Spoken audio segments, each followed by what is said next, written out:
to squat. I love different variations of this because it teaches the body to slow down and think about what you're doing with your hips. So here I am going to get a relatively lightweight deadlift hinge here. Then I'm going to come up, catch, squat.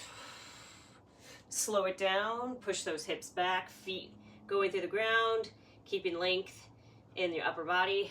Come up a little bit fast, squat down, even tempo, back up. Whew.